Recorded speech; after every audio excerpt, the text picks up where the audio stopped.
Yo! Video games. Okay, so jumping right in here, there was a list recently from a Japanese publication that kind of went a little bit viral, I guess you could say. Some people think it's from Dengenki. It's not Dengenki. It's like Den Famicom, Den Fami something or other, where they're asking their readers, you know, what video games made them cry. And like they had like top 50 games that did, and I can't even find the list right now, and that's not really important.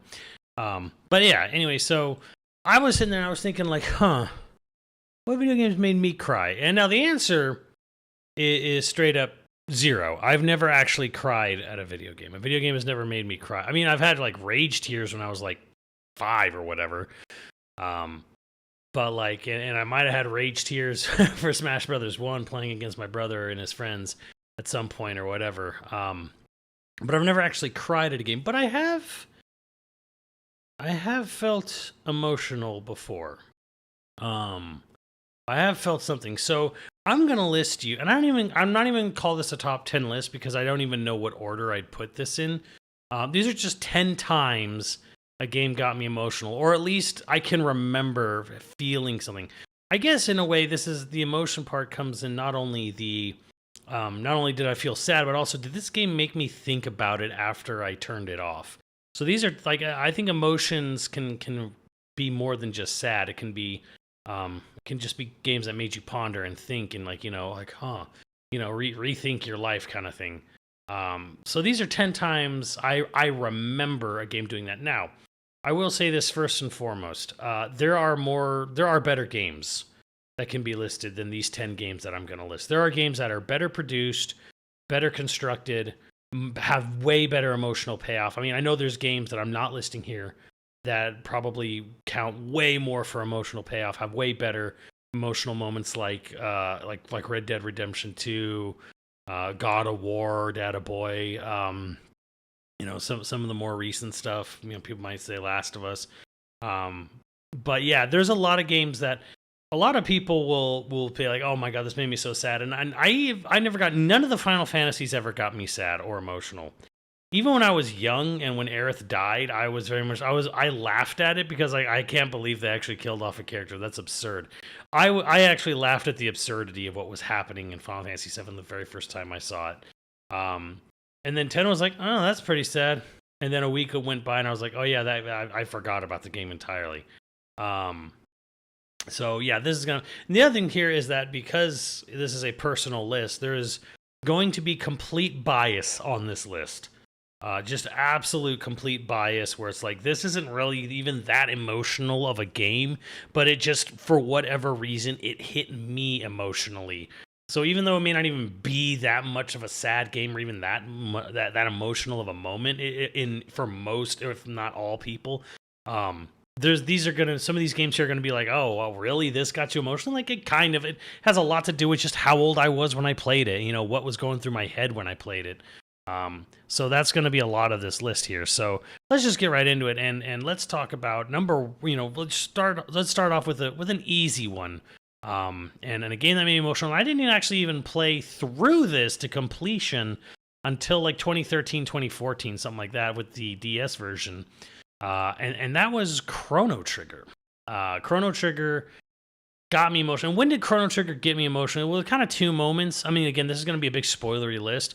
I'm going to try not to use too much spoilery footage, just because I kind of, if people do want to go in and check out these games and check out these emotional moments I talk about, maybe it'll be a little bit better if they experience the full thing for themselves. So a lot of this is just going to be trailer footage, but there will be spoiler talk. I'm going to be talking about spoilers, but the first one would obviously be, there's a pretty emotional moment where you save Chrono, but especially the ending. The ending is kind of what gets me. And again, this is all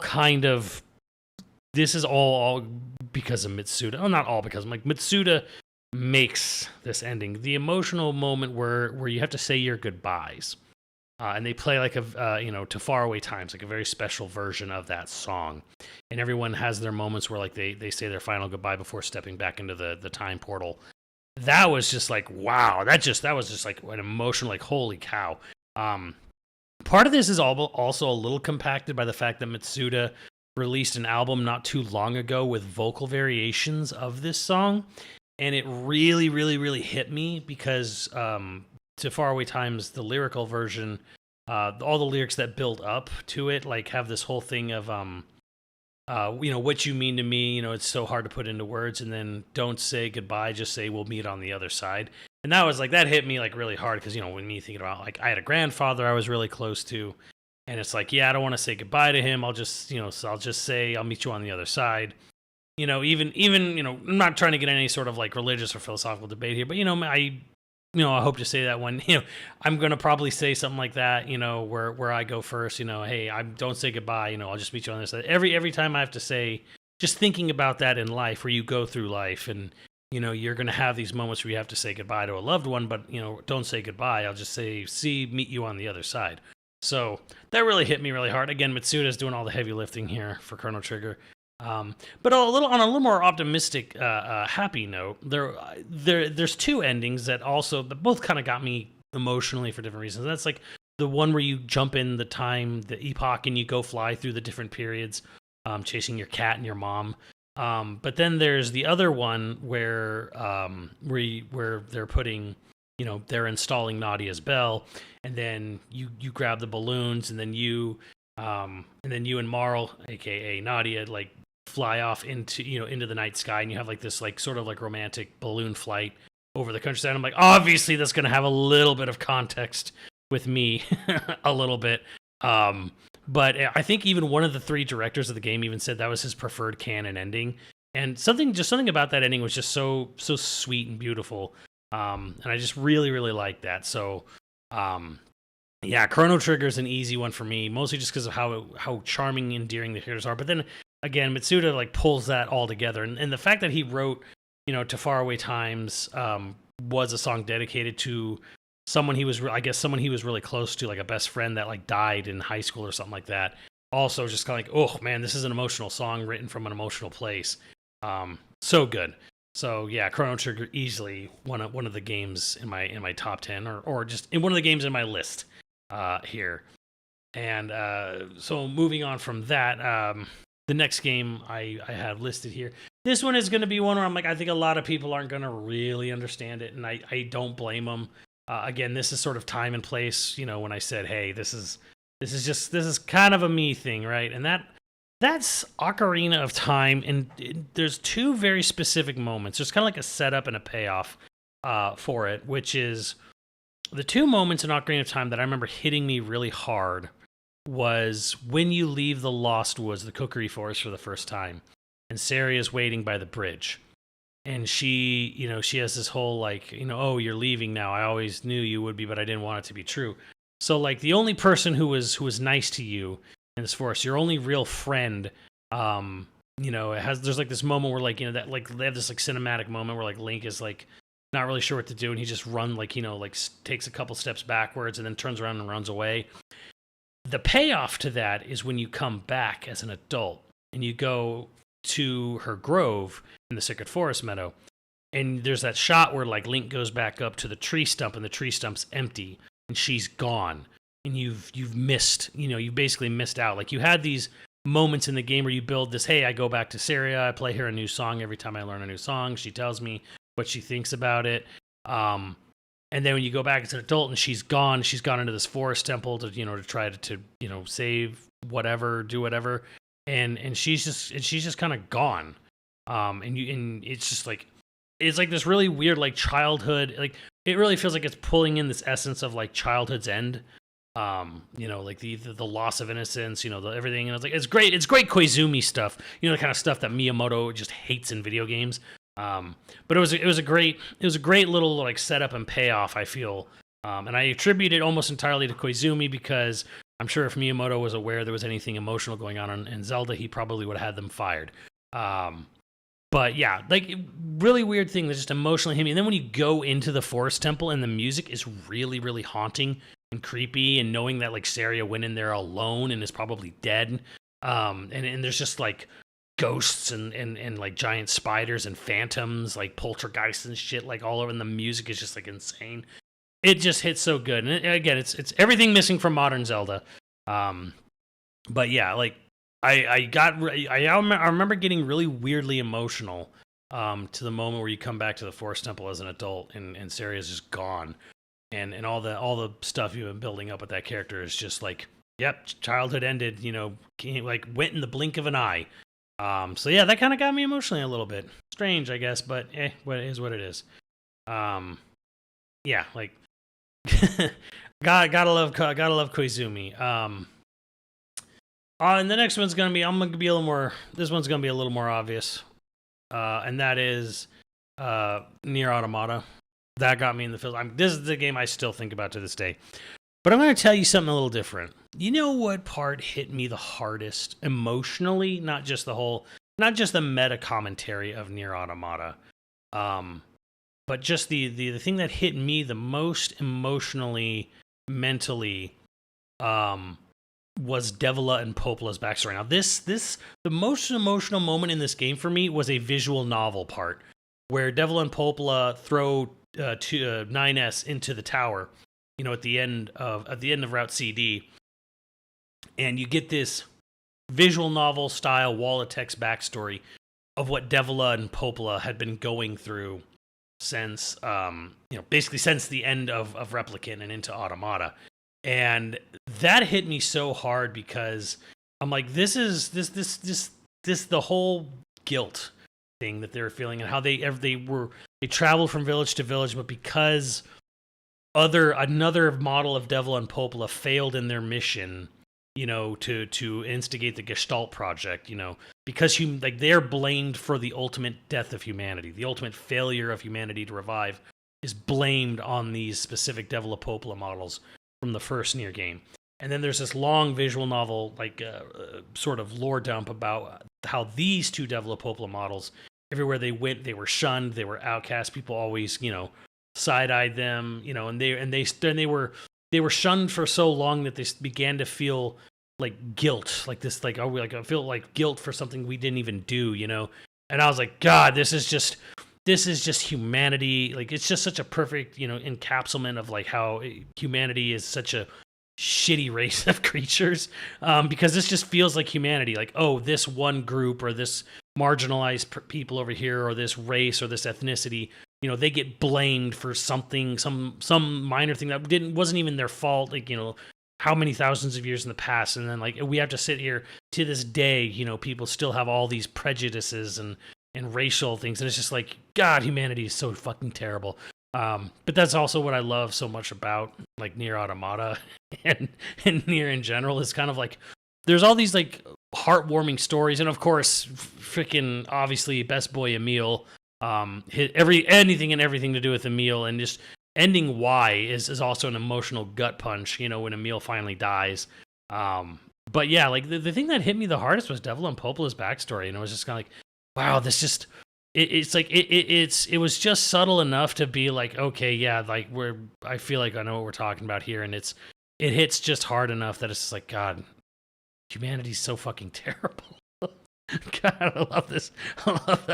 I love this game. But yeah, like ending Y, of course, but mostly Devila and Popola's visual novel backstory, and it kind of like again attribute a lot of this to Kenji Okabe's masterclass soundtrack, and then just and Taro's writing in general, because like the most emotionally resonant thing that hit me, or the thing that hit me the hardest, was text on screen, just text and music. I was reading a book, take a look, LeVar Burton would be proud. But that hit me the hardest, and all of the things happening in Automata. That one, Devila Popola's backstory, hit me super hard. And then Emil ending Y kind of later on. So yeah, that's NieR Automata for me. But yeah, and then moving on to something let's go a little more personal here. And I remember losing my mind. Again, this is time and place. It's because I was young.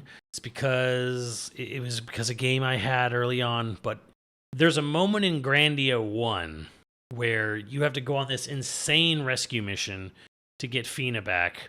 And you're in like this big giant flying airship, and you get in a one-on-one fight with the main villain of the game.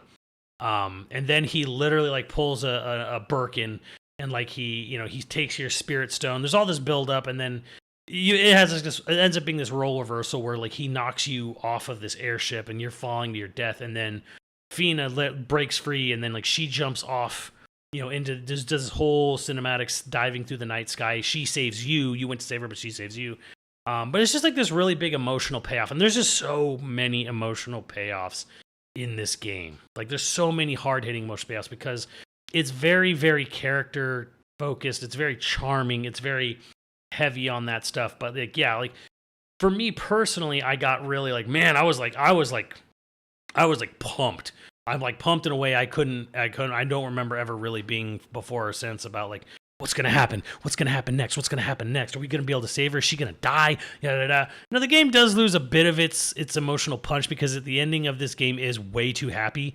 But either way, like there's some emotional moments in this game that hit really hard. Now, for me, it was when Fina spoiler, transformed into an Icarian, and she saves you after you go to all this work to save her. But like you kind of also, it's this big moment where like one of many moments where they realize how much these two characters really do love each other. But yeah, the other emotional payoff moment is when Sue, because as you go through the game, it's a globe-trotting, world-spanning adventure. And, your main character, Justin, he has like this little childhood friend who's a literal child, Sue, who's traveling with him for the first third of the game. But she gets to a point where she gets really sick. And you're in this unknown village beyond the edge of the world. And, you've done your best to travel along with this literal child, the childhood friend child. But she's sick, right? She needs to go home. And so you basically have to use like this once in a lifetime portal to open up a portal back home so you can send her home, and she doesn't want to go back, and you have to basically convince her that like you have to go home. You're about to sail across an ocean in a little boat. She's not gonna probably make it. She's definitely not gonna make it super sick. So yeah, saying goodbye to your little sister like character, that hits really hard in Grandia as well. And the music again, Noriyuki Iwadare, knocking it out of the park. There's so many, like, it's so emotionally earnest. Grandia is just an unapologetic combination of mostly Castle in the Sky with a little bit of Nausicaa. It's just that it is a 90s anime through and through. I haven't seen some of the other ones. It's probably taken a huge inspiration from probably Nadia Secret of Blue Water, probably some other ones. But this is a very emotional, earnest, hard-hitting game.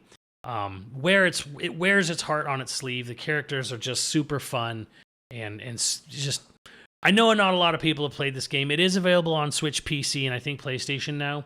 You can get the game now if you want to check it out. But yeah, like I was emotionally invested in these characters in a way I did not think possible, because I played this after Final Fantasy 7 and 8 and other Final Fantasies and 6, and I couldn't believe how emotionally invested I got these characters. They're so fun and charming. But I just love this game. But it has some really strong hitting emotional moments, and I still remember that Fina's transformation, saying goodbye to Sue. Man, those ones are going to live in my head rent free forever, kind of thing. So yeah, let's move on to one you guys are probably a little more familiar with. Actually, I'm going to say some of you are going to be familiar with this, because a lot of you aren't. And this one's interesting because this is more recent. So I hate the name. Like a Dragon, the man who erased his name. Yakuza Gaiden, whatever. Yakuza Gaiden has one of the biggest ugly cry moments I've seen in a video game. So at the end of the game, basically, main character Kiryu, long story short, has to go into witness protection.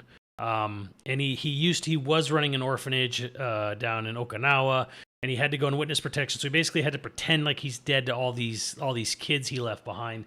And at the end of the game, there's security cam footage someone gives to him, and he basically he sees a message these kids left to Uncle Kaz, all the orphans from his orphanage. They left him a video message, and the man just breaks down and is ugly, crying, like tears from his eyes, from his nose. And the actor, I have to give such a shout out. I'm blanking. Actually, don't know what the Kiryu's VA in Japanese is, but like he's played this tough stoic, I'm a tough guy, Harrison Ford of Japan for so long, and then he Kuroda, Takaya Kuroda. He does this emotional breakdown that I did not know this was humanly possible from this man. It's almost as if, to get him into this emotional state, they murdered a family member in real life and told him, "All right, we just killed someone in your family. React." There's your inspiration right there. It feels so earned, so incredible. Oh my God, this man! I have not heard this. I did not know this man could do this. But like the ending does hit. Obviously, there's a bit of a setup. You have to play the other games, but yeah, like his emotional range, and then of course the animators going super hard with not just making him cry, but like making him ugly cry. You cannot help but feel for this guy, this adoptive father. And as someone like me who worked in education for so long and was a sort of surrogate father to many children over the years, like this hit me personally harder than it's probably going to hit a lot of other people. But yeah, like the emotional performance of this of Kuroda is so good. It hits so hard, and this game is not very expensive. It's not very long. It's been on Game Pass before. But yeah, to see like one of the biggest tough guys of all of video gaming, and you see him crack and break down and ugly cry over because they even do the thing where like, hey, here's this drawing from this 4-year-old kid who last time you saw him he couldn't even speak. Now he's drawing pictures of you and the family, and he's just like, he's losing it and you're probably losing it. But it's handled so well. Yakuza is a series that is kind of generally slept on. There's emotional moments in Zero and Kiwami 2 in particular, and obviously I hear a lot of things about Yakuza 7's ending being super emotional. It definitely has the setup for an emotional ending. But yeah, Laika, Dragon, Gaiden, the man who erased his name, or Yakuza Gaiden, which is what it should have just been stayed as. Super great emotional payoff. You got to see it just for the acting alone. The acting, I mean, I don't know what it's like. I know they passed it in English. I can't imagine the English version is anywhere close to as good as the Japanese version. There's just too much emotional payoff, I think, for the voice actor who's been voicing this character for so long. So yeah, this one was like, if you've ever been a teacher, a mentor, a counselor, a coach, this is gonna, or a stepdad, adoptive dad, this is gonna hit real hard at the end of this one. But yeah, really good emotional payoff at the end of this game. This one hit me hard. I was like, man, this guy is acting his freaking heart out. So yeah, play that game. Play like a Dragon Gaiden, the man who erased his name, if you ever get the chance. Just so good. And I think I'll try to move something a little more obvious for you guys. This one will make sense, kind of, but again, it's not even going to be the part you think. So, NieR Replicant, definitely one of the most probably the most depressing game I've ever played in my life. But it's good. Obviously, like the story and writing are all hard hitting. The thing that got me the most, and why I'm actually going to say Replicant in particular, is there's an added side quest in Replicant, the mermaid side quest as it's called, right? But especially the mailman. So there's this side quest, or not even side quest, I think it became part of the main quest, is there's this character in this town by the sea who discovers there's a shade living on this boat wreck, this shipwreck on the shore. And he basically feeds her. He like tries to teach her how to read, how to write. They have this dream of going to see the outside world someday. But like she's a shade, so she's kind of, she's basically a monster. And the thing that got me the hardest is at the very end. You have to do it like 3 times. There's a moment where Kaine gives him a letter. She finds a piece of scrap paper in the shipwreck, and you give it to the mailman after you defeat the boss, because you do find this shade, this girl, and she transforms into this huge, hideous monster.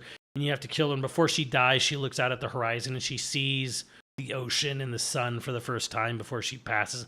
And she says, like, she never realized how beautiful the world was, and she dies. That's echoed again in Automata with A. But anyways, A2. But yeah, like, she gives the scrap to the mailman, and he starts breaking down. I think Yuri Lowenthal does his voice in English. And he starts breaking down and crying, and he realizes she was trying so hard to learn how to write, to write, words that he was trying to teach her. And he has this moment where he says, I know she was a monster, but, he still felt for her. And that was just like, oh, man, like, that hit so hard, because I worked with so many troubled children over time, and some of them, like, some kids are just kind of like, yeah, that kid's just a monster, that kid's just, and like, and some kids, they can't help it. Like, there was a student once who, he was a klepto, and this wasn't even me, it was actually a different teacher who dealt with this, but I dealt with the student. And one of the teachers said, I was telling me how he had a meeting with the student, and he was just kind of like, dude, we've been making progress. Like, why are you stealing kids, like, pencils and stuff? Why are you stealing them? He's like, and he apparently broke down and cried and said, I don't know. Like, he didn't know. Like, he didn't know why he was so compelled to do the things he was doing. And then the mermaid quest line just hit so hard, so close to home on that, where it's just the guy, when the mailman was just kind of like, God, I know she technically was a monster, but I was just like, that one hit really, really hard, and I was like, oh my God. That one hits super hard. And then of course, there's the loyal Cerebus part, which, again, that also really hits, because you have to play through the game, again, multiple times to get multiple different outcomes. And, that one's about this, you go to this town in the desert, and it has all these crazy rules. It's like this weird, almost dystopia. People who have to wear masks because they have to do all these silly rules. And then the only one who talks to you and shows you around town is this one, poor girl from a poor family.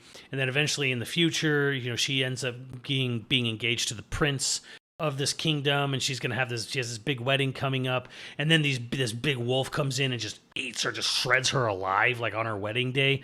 So the prince gets all mad. He forms a hunting party, and you join up with him. You go out there and you hunt down these wolves, and you're killing all the wolves. But then you find out as you play the game earlier, before the wedding, that the people from the city who had gone around and they were murdering all of the pups of this wolf pack, so that, we got to make sure we thin out the wolves so nothing bad happens on the wedding day, which is what enraged him to go attack on the wedding day anyways. And then, like, you get the backstory with the head wolf Shade, and the whole, his whole thing, like, well, why are we cursed to, be in this world kind of thing. And you just kind of realize, like, yeah, again, humanity's the worst. Like, this desert used to be a forest, and then the humans, basically, through all their humanity, dried up the forest, climate changed it into a desert, and did all this stuff. And in the grandfather flashback, the head of the wolves is a Shade. And then you've realized that, it was the owner of the original wolf. Basically, he wanted his loyal dog to live on. He didn't care about, surviving the White Plague. Like, he wanted his dog to do it.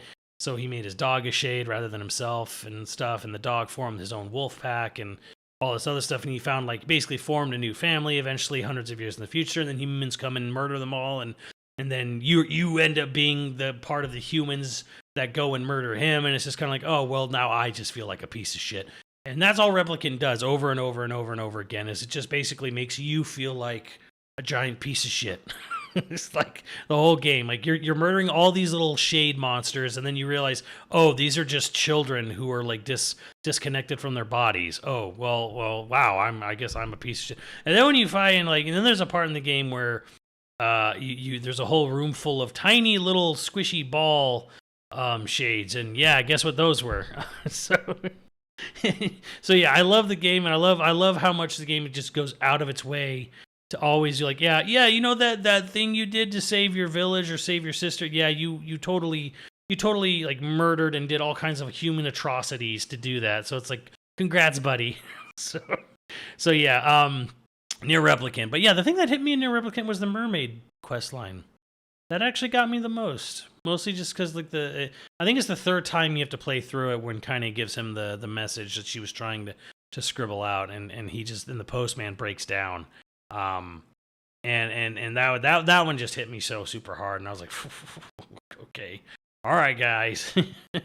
This one just like, it's the one thing is like some games feel like they're trying really hard to be sad, where NieR doesn't. NieR tries to make you think like you're doing the right thing, and then when you play through it a second time, it kind of like pulls the wool off your eyes, and then you kind of realize like what all the context and meaning that you didn't understand before was, and then you're like, oh. Oh. It's because, yeah, and this is why I think I've never been, other games, Final Fantasy VII didn't get me, Crisis Core didn't get me at all. The ending of Crisis Core was like, okay, yeah, sad, obviously we knew this was happening kind of thing, but like, it feels like you went out of your way to manufacture to be the saddest moment in history. This cool guy, who wanted you to be his protege, he died, defending himself in the city he loved or whatever, or he was betrayed, he was set up. It's so sad. I was like, yeah, I guess. I don't know. I don't know. I just like when there's a difference. There's a fine line between trying to be sad and then like slowly revealing. Oh, you're doing this heroic thing, and then you're slowly revealing why what you're doing is actually a terrible thing, and you're not actually a hero. So yeah, like. Yeah, like that's one thing I think Replicant does very well, because it is probably the most depressing game I've ever played. But at the same time, it's not even it doesn't feel like it's trying to be depressing. It's just kind of like, it feels like it's just trying to show you how awful humans are, and that's always a good thing. So yeah. Next up on my list of games, I'm gonna go with one that's a little different. And I'm not going to show it because, again, I think this is one you kind of gotta watch it to see it. So I'll just show the trailer. But very specifically, the creation of Pyra in Xenoblade 2 Torna hit me really hard, because it was something they'd done in Xenogames many times over. They always tried to have a character who had multiple personalities, and they always had some tragic reason for that multiple personality happening. And it never felt like, in Xenogears, it felt like it was just going out of its way to be torture porn, starting with the original game. And then the other games, it's like, 2 actually feels like, okay, it feels like they earned their tragic moment in Xenoblade 2 for Pyra being created. So Pyra's like this wonderful, cutesy, bobbly, happy, I can cook well, and I can, I'm always supportive. I'm always like, I'm always super, sensitive to everyone's needs. I'm, da da da. And then you get Mithra later on in the game, and she's the whatever that thing is called, tsundere. Oh, she's all standoffish. She's like, I don't really like you, humph humph humph. And you think it's just kind of like pure anime trope garbage, but then you realize Mithra is distant from everyone because she feels responsible and kind of is responsible for the death of a child, which is just so fantastic to have in a Nintendo game. Because the whole setup of the game is Mithra is freshly awakened into the world in Torna, and she has a complete disconnect with all the characters in the game and the world around her. She has a complete disconnect with humanity as a whole, and people dunk on her the whole game of Torna, and it's great because she deserves it. But like, she has trouble connecting, and then she finally makes a connection at the end with this child that travels with you, with Adam, whose name is Milton. And she finally makes a connection with Milton, and she like helps get through to him that, hey, Milton, you shouldn't come on this dangerous mission with us. You'll probably get killed, and I can't really be protecting you while I'm trying to fight like the most powerful dude in the land. So she makes this human connection. She makes this bond, finally gets through to Milton, and she convinces Milton to stay back in the capital while they go to fight their big final battle. And then she blows up the capital herself.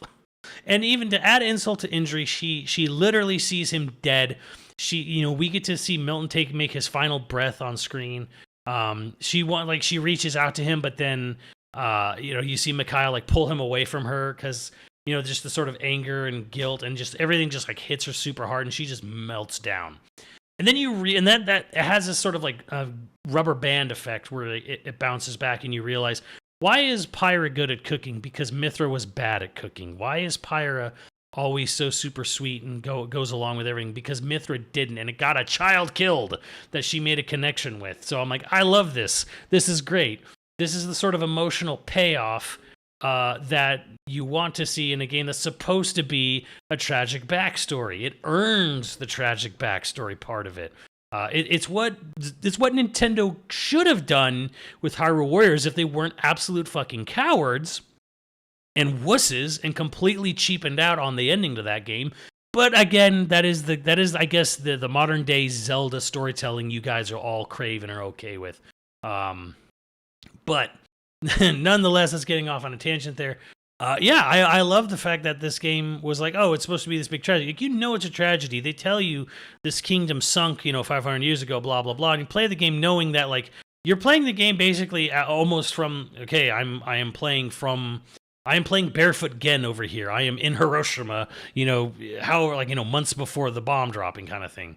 But yeah, it's definitely like, it's wonderful how it earns the whole dichotomy between Pyra and Mithra, and I didn't think they would do it. I didn't think they would go through with it because, again, they've tried to do dissociative identity disorder before in the Xeno games. I don't think they ever really paid off. It always just felt like, oh, well, this character was tortured like needlessly, to get something out of him. At this time, it was like, okay, this person went through a lot, and then just lives in complete utter anger and guilt at their actions, and it's like, and that's why they literally can't. They can't.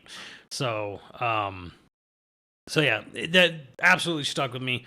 Great game. You should play Torna after 2. Don't play Torna before 2.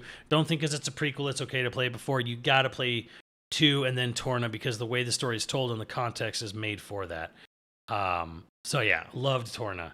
And then next one this one's obviously super personal for me. I know a lot of people probably won't get it, even to this day, for 30, 35 years, however long it's been. 35 years this year. For 35 years, I don't think most people just kind of blitz through this game and they just kind of like, the ending does nothing for them. And I don't get it. I don't get it because I feel like the ending is such a wonderful emotional gut punch. And there was articles coming out from the remake for Link's Awakening, I'm talking about, obviously, where people were kind of catching on to it and realized that people were paying attention finally. And they were like, wait a minute. And I'm like, why is it so? I'm like, yeah, it's a really depressing ending. There was an article, I forget what outlet, where the editor or the writer was playing the game along with his son, and they were going on, playing the game together. And they said he got to the ending and his son was actually distraught because like, wait, the monsters were right? And I'm like, yeah, the monsters were right. And I'm like, yes. Yeah, that's real big kick in the dick right there, isn't it? Because the whole plot of Link's Awakening is you get shipwrecked, you get saved by this girl Marin on this uncharted island, and the only way to get off the island is you have to wake the dreamer. So there's this whole, obviously the game has this whole dream motif. Everyone kind of like writes this off because they think it's all just a dream. It didn't really matter. I'm like, it's not Link's dream. Like they tell you this over and over in the game. And I don't know why people just kind of like lose this part of it. Media literacy is dead. But you're not in Link's dream. Link's not dreaming. He is trapped inside the dream of another deity, the Windfish. This other thing he is in something else's dream. And it's keeping him trapped in the dream. And the monsters, the nightmares of the island, are doing everything in their power to keep him asleep. And that's why they tell you at the beginning of the game, there's all these little subtle hints have been, oh, well, ever since you showed up, the monsters are acting more and more restless. Like if you're paying attention to the game, things go to shit because you start moving. You start acting. Your actions are spurring the monsters on because the monsters are trying to keep the Windfish asleep because the nightmares are just that. They're just nightmares. And if you wake the Windfish, they're going to die. They're going to cease to exist completely along with everyone else on the island and the island itself. And the only thing that'll be left in the waking world is you and the Windfish. And I love how the game doesn't give you options. There's kind of sort of a secret ending, It doesn't amount to much. Maybe Marin gets turned into a seagull. Maybe Marin gets sprouts wings. Depends if you're playing the OG GB version or not. But it's kind of left a little vague, a little up to interpretation. That's only if you don't die. But I love how the game doesn't give you any options. There's no out. There's no saving Koholint. Link's not saving the world. He's not doing any noble deed. He's literally like, I want to go home, and if I have to nuke your whole existence from reality to go home, then so be it. I'm going home. So you you have become Death, Destroyer of Worlds in a Zelda game, which is wonderful. Again, like Koizumi at his, doing what he does best, is doing his Koizumi work. And I wish Zelda games were like this again. Of course, they never will be, because nobody wants to play a game where, hey, oops, I'm the bad guy. Nobody wants that shit again. Everyone wants their dumb regurgitation of save the milky white princess from the evil tan man from the desert. They just want that regurgitated over and over. Yeah, you heard me right there, Chad. Yeah, you heard what I said. You can't take him. But yeah, so I love this game. I love this ending. I love how much it made you think about, like, hey, would you give up quote unquote reality, or would you live out your life in some other deity's dream? And it's like, well, reality's reality. Like, I don't want to live in a dream. And it's like, yeah, but what is life? Anything if not but a dream? So, so yeah, I love Link's Awakening for this reason. So yeah, I love the sort of the implications, the things that it kind of like makes you think about. It's wonderful. It's absolutely great. I've been thinking about this game and this game's ending for 35 years. And I wish more people would. There's a manga, by the way, of this, not done by the usual crew, but there was a manga done many years ago for Link's Awakening that goes harder and in more depth on this storytelling, this aspect of the story, and it's very good. I recommend you check it out. It's been fan translated in English, but yeah, it's fantastic. So yeah, like I highly recommend checking out Link's Awakening. That ending, I'm still thinking about the ending 35 years later. I think it's totally worth it. Moving on to the next one, and this one, I'm going to show this one a little bit because I guess this one's going to be a little hard. But the villain in Xenoblade 2 is quite possibly the best villain. Now, again, when I said emotional, I don't necessarily mean cry. This didn't make me cry. This didn't make me tear up. This made me just think about, yeah, this is the real world. Like, for as fantasy-like as Xenoblade 2 is, with its setting, with its world, with its races, with its, countries and titans and all that stuff, the realizing what makes the villain, it hits so hard and so close to home. Because he has a line that's technically in Torna, where you get an expanded look at it, which is what you're seeing here. But there's a line he says where it's like, okay, this is supposed to be a fictional world about a fictional country with a fictional religion, and yet what he's saying here is so blatantly, this is the Vatican. Like, he's literally talking about the Vatican. He's literally talking about Catholicism. He's literally talking about the philosophical conundrum or even hypocrisy of the Christian God. But yeah, like his line about great meaning paintings depicting all manner of hells. Yeah, and then he just says it perfectly here, but I think real hell was much closer to something like this. Because whatever thing we think about, in real life, whatever hell we imagine, whatever Clive Barker, weird torture porn thing, Scorn, whatever, real hell is what humans do to each other.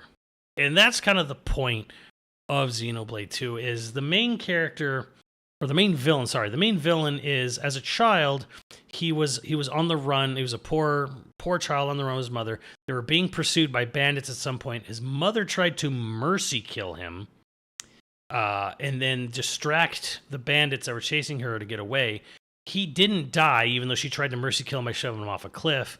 He comes across an encampment later where they've done God knows what to her and left her dead body just lying open by the campfire as they're all relaxed and, taking a nap.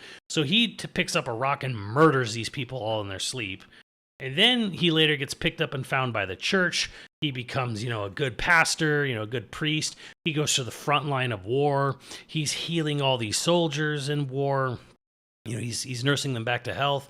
And then he finds one day one of the soldiers he nurses back to health from the front lines goes on and he pillages and murders an innocent family living out in the outskirts. And he says he arrived too late. Like this guy he nursed back to health when it was about to murder a baby. He'd already murdered the father and mother, and he was just looting and pillaging their home. And then he just sat there and just was like, really, God? He's just like, he even says it in the game, oh God, is this the world that you envisioned? Like, he just looks up and is like, is God really there? And so he makes a personal pilgrimage to climb the world tree. He goes to find God. He goes to find proof of God's existence, because how the hell could God allow such a world to exist? And all he finds up there are more weapons of mass destruction. So naturally he basically says like, all right, well, I guess I'm God. I like, this is what God wants me to do. He just wants me to, and he has all these great moments in Xenoblade 2 where people are like, oh, so you hate people? It's like, no. He says straight up in the game, he's like, I don't hate people. I hate this world. Like, he hates the world. He hates the way the world operates. He hates nature itself. So it's kind of like, I love this villain, because this is like perfect villain writing here, where it's just like he's wrong to want to wipe out humanity, kind of, but he is completely justified after going through everything he's gone through in life to being like, you can not just, maybe justifies is the wrong word, but he is completely understandable why he is like this. And again, his quote unquote son that he brings into the world with Malos just carries on and is imbued with his hatred. He just carries on his will, even when he doesn't think, oh, this is not what I wanted. I'm like, no, Malthus, this is definitely what you wanted. The child that your son that you brought into this world with Malos, he is absolutely extending your will. He is going by what you put into him. So this is like, again, this still makes me think, again, everyone sleeps on Xenoblade 2. If you still think this game is horny, goon, or anime gotcha bait, congrats, you never played the game. You have no idea what you're talking about. That's why I love this game, is all the thinking.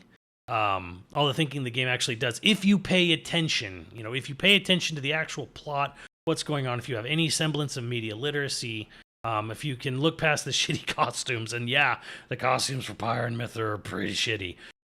But yeah, like, absolutely wonderful. Still thinking about it 8 years later. Gonna continue it. I'll beating this drum. Mouth is one of the best written villains in gaming.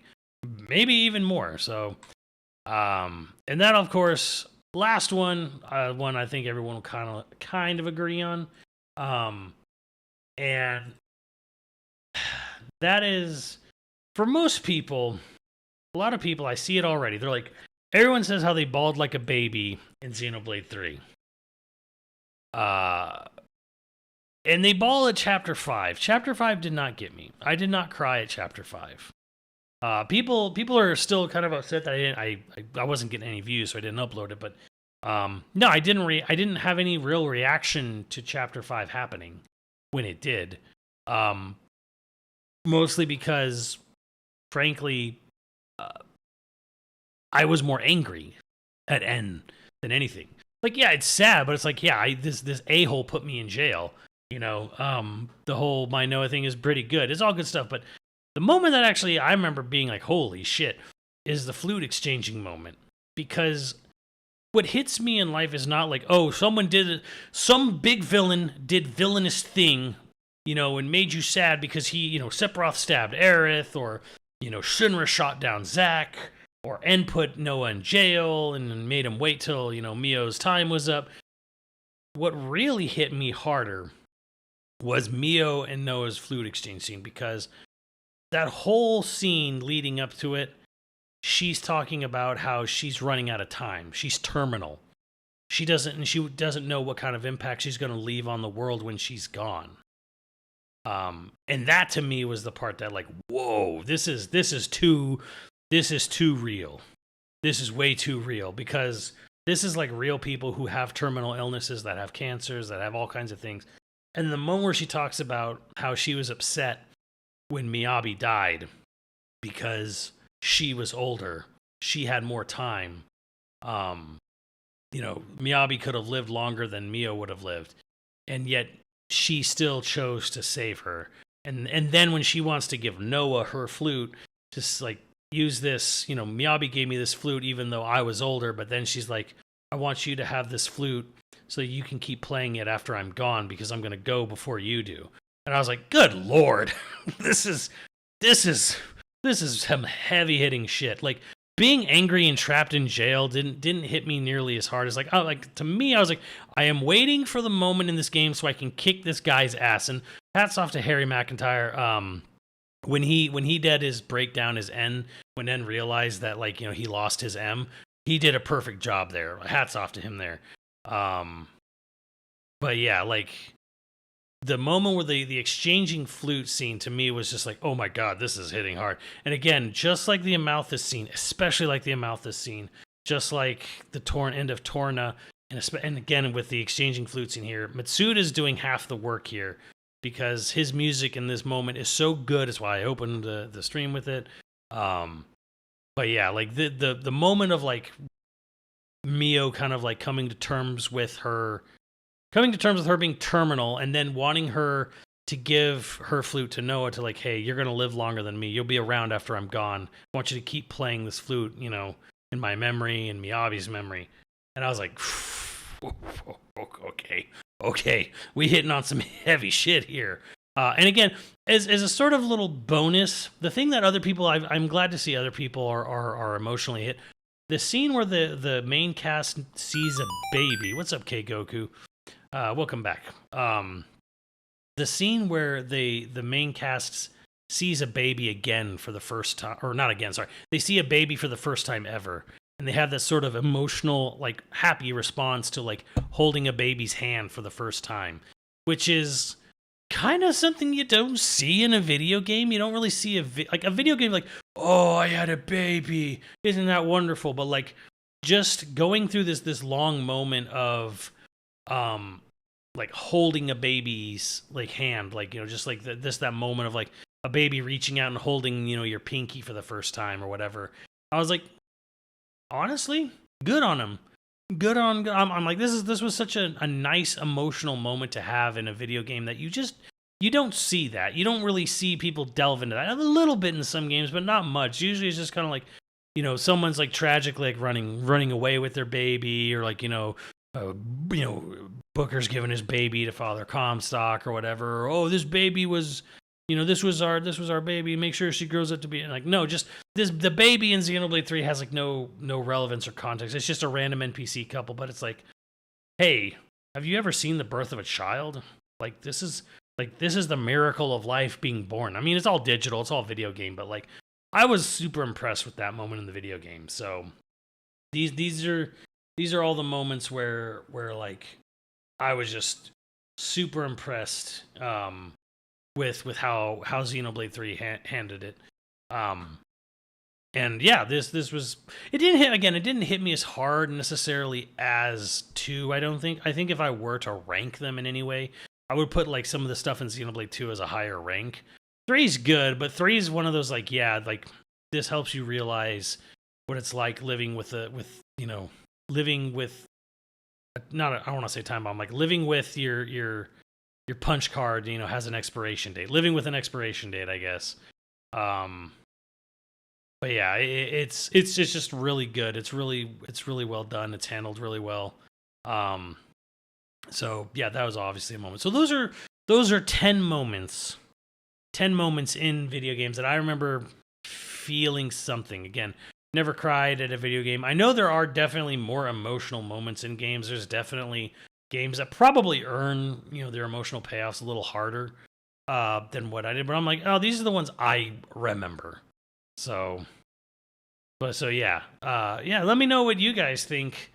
I'd love to hear what are some other big emotional moments. And maybe some of these have inspired you to go check out some of these games, and let me know what some of your big emotional moments are. So maybe then I'll have something else to check out and look forward to. I've definitely heard some suggestions already. I've heard of To the Moon. I'm kind of curious. I'm getting a little bit curious about Mother 3. People are saying how emotional that game is. I don't really know, but maybe. So I don't know. Maybe I'll check that one out sometime. But yeah, these were 10 games. Sorry, not 3. These are 10 games or 10 moments from 9 games technically. Nah, Torna's on its own, so it's 10 games that really got me emotionally. So again, let me know what you guys think, and yeah, we'll see what happens from there.